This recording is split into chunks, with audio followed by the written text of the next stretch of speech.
pagi rekan-rekan semuanya, LPPM Media Pratama kembali lagi di hari Jumat dengan program Level Up. Berikan tepuk tangannya untuk kita semua. Nah, sebelum saya mau lanjut ya, kita seperti biasa akan menyemangati pagi hari kita dengan yel-yel ala LPPM Media Pratama. Kalau saya tanya, semangat pagi LPPM Media Pratama, jawabannya solid dan maju ya. Oke, siap-siap. Semangat pagi LPPM Media Pratama, solid dan maju. Sekali lagi ya. Semangat pagi LPPM Media Pratama, solid dan maju. Tepuk tangan untuk kita semua. Oke. Ya, baik, kembali lagi ke acara Level Up bersama saya Tia Siregar, salah satu tim dari LPPM Media Pratama. Nah, hari ini seperti judul yang sudah tertera di samping saya ya, saya akan menyampaikan sedikit mungkin ya pengetahuan dan mungkin sedikit pengalaman saya karena saya sudah hampir 1 tahun lebih dipercaya untuk bekerja di LPPM Media Pratama. Saya ingin berbagi sedikit pesan dan sedikit ilmu kepada nanti untuk teman-teman Gen Z yang nanti misalnya mau masuk ke dunia kerja terutama di BPR. Nah, sebelumnya latar belakang dari LPPM Media Pratama, kami itu adalah lembaga pendidikan perbankan dan manajemen khusus di bidang BPR, khusus di bagian BPR. Maka dari itu kita akan ada tulisan ya di bagian biru ini, pelatihan BPR, karena LPPM itu berfokus pada BPR, Bank Perekonomian Rakyat. Nah, sekarang saya akan mengajak untuk rekan-rekan mengenal namanya dunia kerja. Mungkin karena di sini sudah banyak senior ya yang mengajari saya tentang dunia kerja itu seperti apa. Nah, saatnya saya berbagi juga kepada rekan-rekan, baik yang mungkin menonton di tempat kerja atau mungkin menonton di rumah, yang siapa tahu penasaran sebenarnya berkarir di BPR itu seperti apa sih gitu ya. Nah, sebelum jauh ke sana, kita akan masuk ke topik tentang mengenal dunia kerja. Nah, teman-teman yang setelah lulus dari pendidikan tentunya punya target ya, punya target entah nanti mau membangun bisnis atau mau masuk ke kantor perusahaan apa gitu ya, pasti sudah punya goal masing-masing ya. Nah, seperti slogannya di bawahnya judul ya, dari bangku belajar ke dunia nyata, siap jadi bagian perubahan. Jadi masuk dunia kerja itu cukup berbeda dari pendidikan ya rekan-rekan ya. Kalau pendidikan itu kita itu sudah di mapping sama kampus, sama sekolah kita, sama SMA kita, sama SMK kita tentang apa hal-hal yang harus dipelajari sudah di mapping. Tetapi ketika di dunia kerja justru teman-temanlah yang memapping sendiri pekerjaan dan goals teman-teman yang selaras dengan tujuan perusahaan. Seperti itu ya. Itu mungkin intro sedikit tentang dunia kerja. Kita next. Nah, selamat datang untuk teman-teman yang setelah lulus dari pendidikan atau saat ini sedang mencari pekerjaan ya, selamat datang di dunia kerja. Tentunya hidup di era yang penuh peluang dan penuh tantangan ini itu kita memerlukan skill ya, kalau bahasa anak zaman sekarang skill untuk bertahan hidup ya, seperti itu. Nah, tapi dunia kerja ini tentunya tidak hanya bertahan hidup melulu ya, di sini dunia kerja itu punya aspek-aspek yang ternyata cukup bisa mengembangkan kita. Nah, ini pasti pada melek semua ya, karena saya langsung mencari yang 100.000, karena saya kalau lihat 100.000 pasti melek sama semuanya ya, semuanya kita sama-sama melek. Nah, ketika teman-teman memikirkan dunia kerja atau mencari pekerjaan, pasti kita tidak, saya pun juga tidak munafik dengan bilang bahwa uang itu, saya tidak peduli dengan uang. Nah, kan tidak seperti itu. Pasti akan ada salah satu faktor penentu kenapa teman-teman langsung mencari pekerjaan setelah lulus. Pasti orang tua berharap sudah punya penghasilan sendiri, atau rekan-rekan sudah tidak ingin merepotkan orang tua dalam beberapa aspek ya, misalnya jajan, sudah tidak mau bergantung dengan orang tua lagi. Nah, tentunya uang itu menjadi salah satu faktor di mana rekan-rekan masuk ke dunia kerja. Nah, uang itu memang bukan segalanya, tapi kita jujur sama-sama, semua hal itu sekarang memerlukan uang. Bahkan kita ke toilet umum di SPBU aja sekarang harus membayar ya, sekitar 1.000-2.000 seperti itu ya. Nah, seperti makanan, kemudian kendaraan, dari kendaraannya sendiri dan juga bensinnya ya. Kemudian pendidikan pun perlu biaya. terutama juga liburan ya, liburan atau kayak staycation kalau bahasa anak sekarang ya, juga perlu biaya. Tetapi ada satu hal penting juga yang ternyata itu juga butuh uang, yaitu impian. Mewujudkan mimpi kita itu kita juga perlu dana. Misalnya pun kita mimpi punya rumah, kita mimpi misalnya bisa naik jet ski, itu semuanya juga memerlukan uang gitu ya. Nah, uang itu bisa memberi kita akses pada pengalaman, barang, dan juga kesempatan. Nah, tapi dunia kerja itu bukan sekedar teman-teman itu bekerja demi gaji, rekan-rekan bekerja demi gaji, bukan juga hanya bekerja demi mengumpulkan pengalaman aja. Tetapi dunia kerja ini sesuai dengan apa yang sudah saya jalani dan saya dengarkan dari senior-senior ya. Yang pertama adalah ruang untuk berkembang. Rekan-rekan dulu ketika di dunia pendidikan pasti memang belajar banyak hal-hal teori, materi yang disampaikan oleh guru dan pendidik-pendidik di instansi pendidikan kita. Tetapi ruang untuk mempraktekkan ilmu tersebut itu mungkin di pendidikan cukup terbatas karena teman-teman kan harus memenuhi jadwal pelajaran setiap hari ya. Nah, ruang untuk mempraktekkan ilmu tersebut itu kurang. Tetapi akan sangat digunakan ketika rekan-rekan masuk ke dunia kerja. Jadi justru dunia kerja itu adalah ruang teman-teman untuk berkembang menggunakan ilmu yang sudah dipelajari waktu sekolah dulu. Kemudian yang kedua adalah membentuk karakter profesional. Nah, ketika teman-teman masuk ke dunia kerja itu memang penting ya, sudah banyak sekali konten-konten yang dibuat oleh orang profesional di luar sana, bagaimana mempersiapkan diri ketika wawancara, bagaimana nanti ketika offering letter, itu kan sudah banyak sekali ilmu-ilmu yang dibagikan oleh para HR profesional di luar sana di media sosial. Nah, tentunya kalau karakter tersebut tidak dipraktekkan di dunia nyata, nanti hanya akan jadi ya ilmu yang dipelajari semata aja gitu kan. Nah, makanya ketika teman-teman itu sudah masuk ke dunia kerja itu karakternya jadi terbentuk, bukan hanya jadi pembelajaran aja tapi beneran terbentuk gitu ya.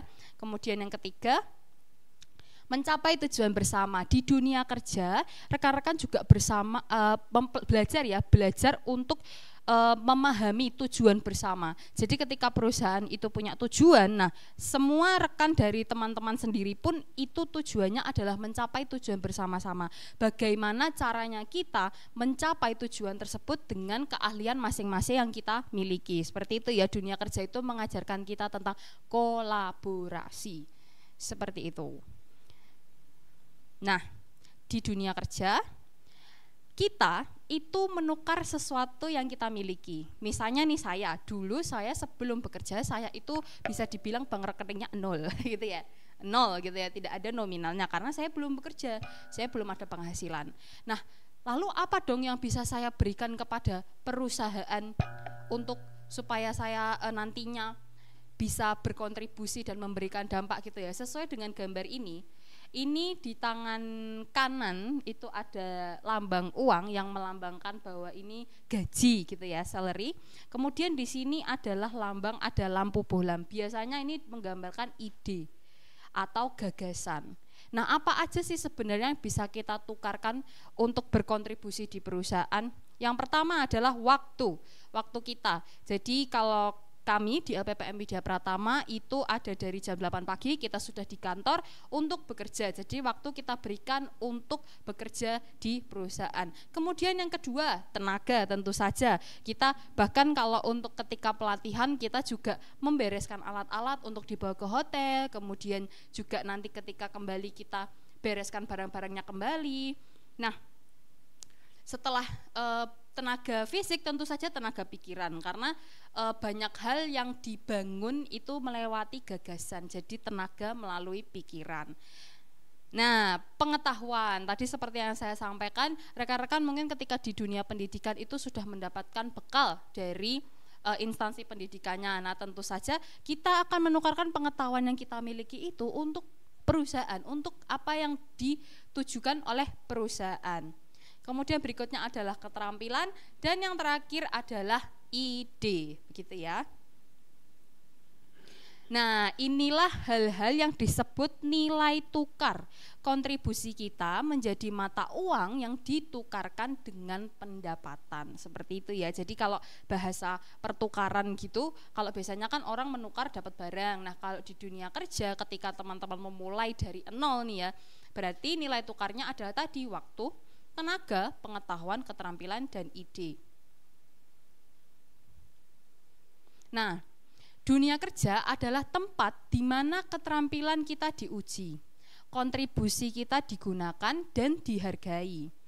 Semakin besar manfaat yang kita berikan, semakin tinggi nilai tukarnya. Nah, jadi gambaran ini yang mau saya sampaikan adalah rekan-rekan ketika rekan-rekan mau masuk ke dunia kerja, alangkah baiknya tips dari saya rekan-rekan itu mengetahui dulu apa sih yang mau saya kerjakan, apa sih yang bisa saya kontribusikan. Misalnya rekan-rekan itu lulusan psikologi seperti saya tertarik untuk berada di bidang HR, tapi saya nggak ada pengalaman nih. Nah, caranya bagaimana? Caranya adalah pertama, rekan-rekan belajar dengan sumber yang ada, karena sumber sekarang itu sudah banyak banget ya rekan-rekan ya, sudah jauh lebih banyak daripada sumber-sumber di zaman dulu harus ke perpustakaan, cari buku, cari jurnal. Sekarang video TikTok, video Reels Instagram, konten di mana lagi di Twitter, semuanya itu berbagi ilmu dan teman-teman rekan-rekan semuanya itu bisa belajar dari situ. Alangkah lebih baiknya sebelum melamar ke sebuah perusahaan, ke sebuah posisi tertentu, rekan-rekan itu mempelajari dulu ini posisinya untuk apa sih? Ini posisinya nanti aku akan melakukan apa sih? Oke, mungkin di lowongan sudah tertera itu deskripsi pekerjaannya ya, teman-teman harus apa, syaratnya seperti apa. Tapi alangkah lebih baiknya kalau rekan-rekan itu memahami sendiri, memaknai sendiri, oh tugasnya seorang teller tuh saya harus begini, oh pekerjaannya seorang account officer itu seperti ini, pekerjaannya relationship manager itu seperti ini, begitu ya. Jadi rekan-rekan itu harus punya jiwa untuk ingin tahu tentunya tentang pekerjaan yang rekan-rekan ingin capai karirnya ke depan, seperti itu ya. Nah, karena kita ini adalah lembaga pendidikan perbankan dan manajemen khusus di bidang BPR, makanya saya akan mengulang beberapa kali kata itu BPR ya. Jadi, ketika rekan-rekan nanti berminat untuk melamar ke BPR, di BPR itu rekan-rekan itu tidak hanya diharapkan hadir di kantor. Jadi masuk, parkir motor atau parkir mobil, terus absen, terus duduk, udah hadir di kantor saja. Tidak begitu ya. Tentunya rekan-rekan juga diharapkan untuk datang membawa hasil, membawa solusi dan tentunya dampak positif gitu ya. Supaya produktif, karena kalau hanya duduk di kantor saja kemudian membicarakan hal-hal yang tidak berkaitan dengan pekerjaan, pada akhirnya itu akan mengganggu flow dari kerjasama yang harusnya dibangun untuk mencapai tujuan perusahaan. Nah, kalau di BPR kontribusi apa sih yang memangnya saya tuh bisa berikan gitu ya. Saya mungkin berikan sedikit beberapa tips yang mungkin sudah disampaikan oleh narasumber-narasumber di pelatihan kita sebelum-sebelumnya yang sudah kita laksanakan ya. Ada beberapa poin yang saya ambil, yaitu yang pertama adalah memberikan layanan terbaik kepada nasabah gitu ya, memberikan layanan terbaik kepada nasabah. Kalau istilahnya di LPPM Widya Pratama dan di dunia perbankan itu adalah service excellent. Mungkin di perusahaan dengan bidang lain mungkin sama ya, service excellent, memberikan yang terbaik kepada nasabah. Kemudian yang kedua itu menjaga kepercayaan dan keamanan dana nasabah. Karena rekan-rekan itu akan masuk ke dunia perbankan, ini teman-teman rekan-rekan perlu tahu bahwa menjaga kepercayaan dan keamanan itu adalah salah satu kunci bagaimana masyarakat percaya pada perusahaan kita. Jadi ketika nasabah itu merasa percaya dan merasa aman untuk mempercayakan uangnya dikelola oleh bank tersebut, disitulah letak nilai value dari perusahaan tersebut. Jadi rekan-rekan di sini yang mau masuk ke dunia perbankan harus tahu, harus bisa jadi orang yang dipercaya, punya integritas. Rekan-rekan harus melatih diri untuk bisa jadi orang yang dipercaya dan dapat diandalkan, begitu ya. Kemudian berikutnya adalah membantu menggerakkan ekonomi lokal melalui pembiayaan yang tepat sasaran. Nah, ketika rekan-rekan masuk ke dunia BPR, ke dunia perbankan khususnya BPR ya, tentunya kita punya tentunya BPR itu akan punya andil dalam menggerakkan ekonomi lokal melalui pembiayaan yang tepat. Jadi rekan-rekan kalau tertarik untuk menjadi seorang marketing itu nggak cuman berhenti di bagian memasarkan produk, tidak, tetapi rekan-rekan juga jadi tahu tentang bisnis-bisnis yang ada di sekitar BPR-nya rekan-rekan. Jadi rekan-rekan punya koneksi, punya kenalan dari usaha misalnya dari pasar atau usaha misalnya usaha beras, usaha perikanan, itu justru membantu nanti kita justru membantu masyarakat lokal untuk bisa mengembangkan bisnisnya lagi, begitu ya. Jadi tujuannya itu sebenarnya sangat bagus ya ketika rekan-rekan tertarik untuk bekerja di BPR karena bisa membantu menggerakkan ekonomi lokal atau mungkin bahasanya lebih sering itu disebut UMKM begitu ya, melalui pembiayaan yang tepat sasaran. Nah, untuk pembiayaan yang tepat sasaran ini tentunya teman-teman juga di BPR akan dibiasakan dan dididik. Nah, itulah salah satu program juga yang pernah dilaksanakan oleh LPPM Widya Pratama beberapa kali, yaitu tentang bagaimana melakukan pembiayaan yang tepat sasaran dengan analisa kredit dan sebagainya seperti itu. Kemudian berikutnya, bekerja sama agar target tim dan perusahaan tercapai, sama seperti yang sudah disampaikan sebelumnya ya. Nah, ini singkat ya, singkat aja karena kita waktunya terbatas juga, jadi singkat aja. Pada akhirnya dunia kerja itu bukan hanya soal mencari uang, tetapi soal memberi arti. Jadi sama seperti yang tadi sudah disebutkan bahwa rekan-rekan ketika berkarir di BPR nanti, itu rekan-rekan itu tidak hanya menerima gaji saja, tetapi teman-teman itu berkontribusi, rekan-rekan itu berkontribusi untuk membantu usaha-usaha lokal di sekitarnya rekan-rekan. Uniknya BPR itu ada di situ. Jadi BPR itu terletak di daerah-daerah yang tidak jauh dari usaha-usaha kecil yang juga berada di daerah-daerah. Jadi makanya itu sebenarnya bekerja di BPR itu punya makna yang dalam sebetulnya ya. Nah, uang itu hanyalah salah satu ya hasil dari kontribusi yang bermanfaat. Nah, dan semakin berarti kontribusi Anda, semakin layak Anda dihargai. Jadi rekan-rekan usahakanlah dulu apa yang rekan-rekan bisa usahakan, bisa kerjakan, pasti nanti hasilnya akan mengikuti, seperti itu ya. Nah, seperti itu mungkin kelas level up hari ini, singkat saja karena supaya rekan-rekan bisa meresapi itu dan bisa memahami bahwa mengenal dunia kerja itu sebenarnya nggak terlalu muluk-muluk sih. Rekan-rekan itu yang penting punya hati yang tulus untuk melayani, untuk bisa bekerja sama, itu adalah bekal untuk memulai yang sangat cukup. Dan rasa penasaran itu juga penting rekan-rekan untuk memahami saya itu mau bekerja di bidang apa sih. Nah, itu harus mau cari tahu. Oke, mungkin nextnya kita akan membahas tentang mengenal etika bekerja. Baik, sekian dari saya, Tia Siregar dari LPPM Widya Pratama. Sampai bertemu di episode Level Up selanjutnya. Terima kasih.